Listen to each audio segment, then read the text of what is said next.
eu somos estreantes.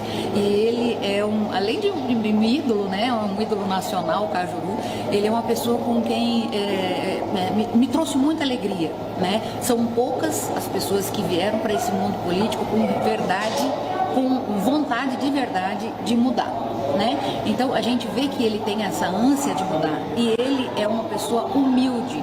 Se ele não compreende determinado assunto, ele procura, ele pesquisa, ele vai atrás e ele se posiciona. Isso é o que o Brasil quer dos seus políticos. Ninguém precisa ser super-homem, ninguém precisa ser super-mulher, ninguém precisa entender de tudo. O que a gente precisa ter é boa intenção. E boa intenção é uma coisa que a gente percebe no Cajuru a cada minuto. Ele se manifesta sobre os assuntos que ele acha que deve se manifestar, no plenário por várias vezes, nas comissões por várias vezes. É uma pessoa que vem preparada, né? Agora nós estamos aqui prestes a começar essa reunião da comissão de Brumadinho e ele já está ali preparado com o material dele, é uma pessoa que se preocupa. É isso que a gente precisa, não de parlamentar que de repente se inscreve numa comissão e não comparece, né? Não participa em plenário, ou seja, só aproveita das benesses do cargo. O Cajuru é um parlamentar que veio para trabalhar de verdade. É isso que me faz ter tanta admiração por ele.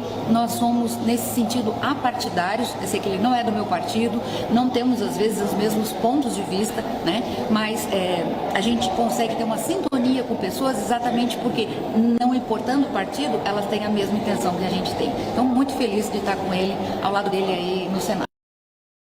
Em Brasília, 1h06 da tarde, começa agora a primeira edição do telejornal A Voz do Senado. Hoje, sexta-feira, 24 de maio de 2019.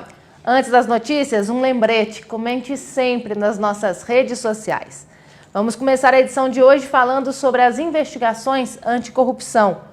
O ex-ministro da Fazenda, Guido Mantega, e o ex-presidente do Banco Nacional de Desenvolvimento Econômico e Social, BNDES, Luciano Coutinho, viraram réus acusados de fraude de 8 bilhões de reais de repasses à JBS, uma das empresas dos irmãos Joesley e Wesley Batista. Mantega vai responder por formação de quadrilha, corrupção passiva, gestão fraudulenta de instituição financeira e práticas contra o sistema financeiro nacional. Luciano Coutinho responderá por formação de quadrilha, gestão fraudulenta e práticas contra o sistema financeiro. Em outra frente, a Justiça bloqueou ao menos 3 bilhões e 600 milhões de reais de partidos políticos e empresas investigados pela Operação Lava Jato. A ação foi determinada pelo Tribunal Regional Federal da 4ª Região. Segundo a Lava Jato, a decisão é sobre esquemas na Petrobras em contratos com a construtora Queiroz Galvão e também sobre o pagamento de propinas referentes à CPI da Petrobras em 2009.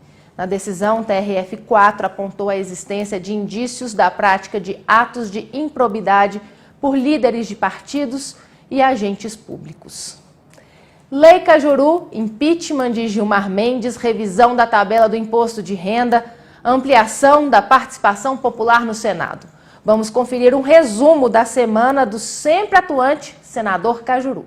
Vou mostrar aqui hoje, acima de tudo, o meu amor ao país, o meu respeito ao governo Bolsonaro, até porque o presidente disse ontem que se este Congresso tiver uma proposta melhor, ele aceita. Eu tenho. Com a pura e simples extinção de um privilégio que beneficia os 2,73% mais ricos da população.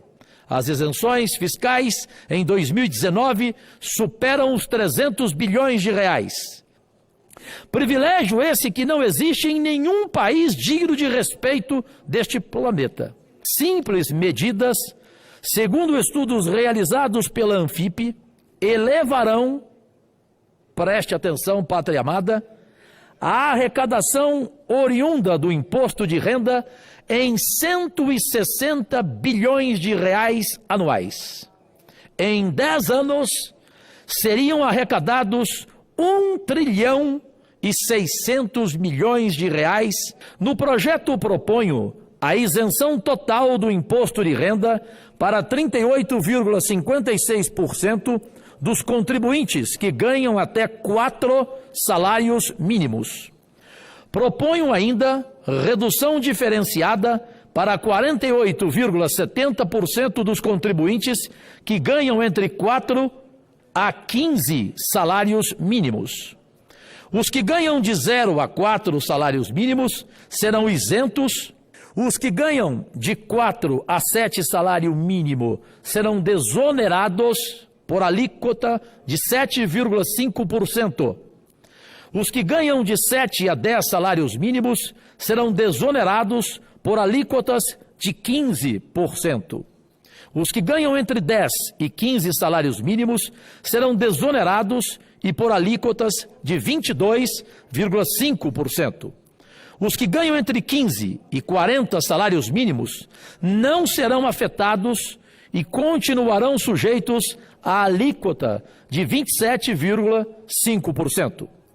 Entre 40 e 60 salários mínimos, 389.811 contribuintes deste país, ou seja, 1,42% do total dos contribuintes, serão onerados sujeitos a alíquotas de 35%. Acima de 60 salários mínimos, 359.760, ou seja, 1,31% do total de contribuintes do país, serão onerados e estarão sujeitos a alíquotas de até 40%. A arrecadação com essa medida justa seria 60% mais do que 1 trilhão alardeado como economia a ser obtida com a reforma da Previdência. Presidente Bolsonaro, que chegue até Vossa Senhoria, do contrário, enviarei a cópia de uma proposta, já que foi o senhor mesmo quem declarou ontem: se houver uma proposta melhor que o Congresso apresente, eu duvido que haja uma melhor do que essa. Humildemente, agradecidíssimo. Tenho muita fé, senhoras e senhores, que quando o povo souber que o Senado da República realiza enquetes confiáveis, vejam bem, estou falando em confiabilidade total das votações populares sobre temas debatidos nessa casa, temas vitais para a vida da nação. Teremos uma avalanche de participação e colaboração cidadã. O meu desejo sincero de que possamos avançar em uma medida muito simples que propus a esta casa, na forma de projeto de resolução do Senado e que está sob a relatoria do admirável senador Antônio Anastasia. Trata-se da PRS número 36 de 2019, que estabelece regras de participação do cidadão nas proposições legislativas em trâmite aqui no Senado Federal.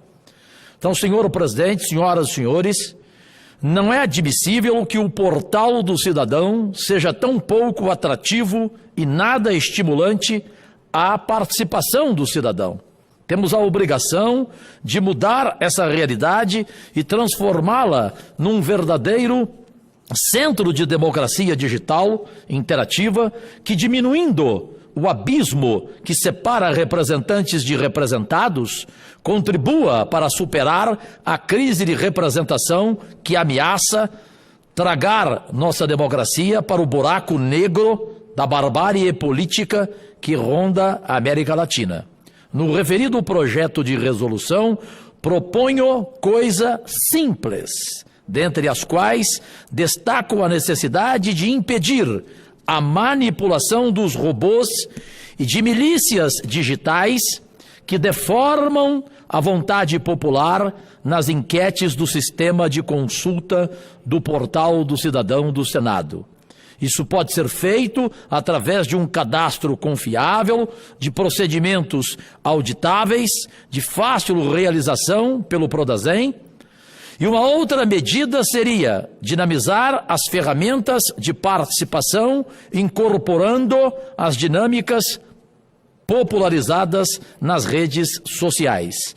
E isto estimulará e facilitará a participação através de interfaces amigáveis com maior confiabilidade e facilidade de voto nas enquetes, postagens de comentários e apresentação de sugestões. Sejamos exemplo para o povo brasileiro e ajudemos a revigorar nossa democracia, baseado em minha experiência nas redes sociais há 10 anos. Concluo, senhor presidente, senhor senador Anastasia, como relator da proposta por mim apresentada. Senhores líderes de todos os partidos, faço aqui dessa tribuna, então, um apelo a todos. Aprovemos essa medida com celeridade pelo bem da democracia em nosso país. Neste momento, meu coração se alegra. Acaba de sair a Lei Cajuru. Presta atenção, presidente. É a Lei Cajuru, presidente. Supremo Tribunal Federal. Em decisão, o ministro Celso de Mello afirma que parlamentares têm imunidade em redes sociais. Ministro Celso Mello, meu orgulho, por isso nunca lhe critiquei. Portanto, vou estar livre e livre. Imagina o Cajuru livre nas redes sociais. Se preparem, inimigos. Eu quero que esse Senado aqui registre hoje uma cidadã brasileira exemplar. Ela entrou aqui neste Senado com um novo, deve ser o 13º, pedido de impeachment. Ela obteve 2.100.000 assinaturas contra o nefasto ministro Gilmar Mendes do Supremo Tribunal Federal. Está tramitando, portanto, aqui no Senado Federal este proposto pela cidadã Sabrina Avosani de Brusque, Santa Catarina. O fato extraordinário é que acompanha a petição, eu repito, online de Sabrina, 2.100.000 brasileiros e brasileiras. A denúncia de Sabrina argumenta que o ministro age de maneira a desconstruir todo um trabalho investigativo de nossas polícias, pois acaba de conceder habeas corpus, liberdades provisórias ou cancelamento de investigações contra pessoas com as quais sabidamente tenho denunciado relações próximas e, em alguns casos, relações extremamente íntimas. Também consta na denúncia desta cidadã brasileira relatos de xingamentos proferidos pelo ministro a membros de outras instituições, o que é visto como uma quebra de decoro incompatível com a função que exerce. A iniciativa da cidadã catarinense é extremamente louvável. Resta ao Senado Federal ouvir os anseios populares. Ou será que vai funcionar como um brindeiro, engaveteiro? Ok, pronunciamento do senador Jorge Cajuru, ao qual eu adiciono que há um número cada vez mais crescente de pedidos de processo de impeachment, que estão com o presidente do Senado, mas nós temos certeza de que o presidente Davi, a qualquer momento, colocará em votação na mesa do Senado, dali cabendo recurso para o plenário do Senado, com relação aos vários pedidos de impeachment do ministro Gilmar Mendes. É a nossa expectativa também. Senhoras e senhores, os convocados, presidente, vice-presidente, diretores da empresa Vale, vieram aqui em nossas reuniões. E eu estou presente em todas, e a presidente sabe disso. Não faltei a nenhuma. E não falto. Só falta se eu morrer. Ou estiver em caso grave, internado. Eles vieram aqui, mentiram, não culparam ninguém, inocentaram a Vale, ninguém é culpado, ninguém sabe de nada. E todos vieram protegidos de habeas corpus concedido pelo Supremo Tribunal Federal. Aí hoje, na abertura da nossa 11ª reunião, eu li a notícia da decisão tomada ontem às 9h10 da noite por um ministro do Supremo Tribunal Federal. Esse ministro decidiu ontem o seguinte, que além de dar o habeas corpus para quem comparecer na CPI de Brumadinho, a partir de agora, ele também não precisa comparecer. Então, ele tem o habeas corpus para ficar calado e agora ele tem também o direito de não comparecer. Ou seja, esse ministro quer o fim da CPI de Brumadinho. Interessado em quê? Existe almoço de graça? E é por isso que eu vou gritar a vida inteira aqui nesse plenário, enquanto eu viver e até em outra vida, Eu quero a CPI da toga, eu quero o impeachment do ministro nefasto Gilmar Mendes. Foi ele que fez isso ontem, 9h10 da noite. Que a pátria amada saiba deste homem que é o ministro mais odiado do país. Enquanto um que é um exemplo, como o Celso de Mello ontem, que decidiu que parlamentares têm imunidade para suas opiniões nas redes sociais, aí ainda ontem à noite veio essa decisão do ministro Gilmar Mendes. Então, todos vão ter o habeas corpus e nem precisam comparecer na CPI. Conclusão, parar a CPI não. Nós não vamos parar, vamos até o fim e vamos cumprir o nosso papel. O ministro da Economia, Paulo Guedes, afirmou em entrevista publicada hoje pela revista Veja que irá renunciar ao cargo se a reforma da Previdência pretendida pelo governo virar uma reforminha, alertando que o Brasil pode quebrar já em 2020. O ministro afirmou ainda que não é irresponsável ou inconsequente. Caso a reforma não saia, ele pretende dar uns meses para o governo se organizar, para não criar problemas, mas depois ele afirma que pega um avião e vai morar lá fora.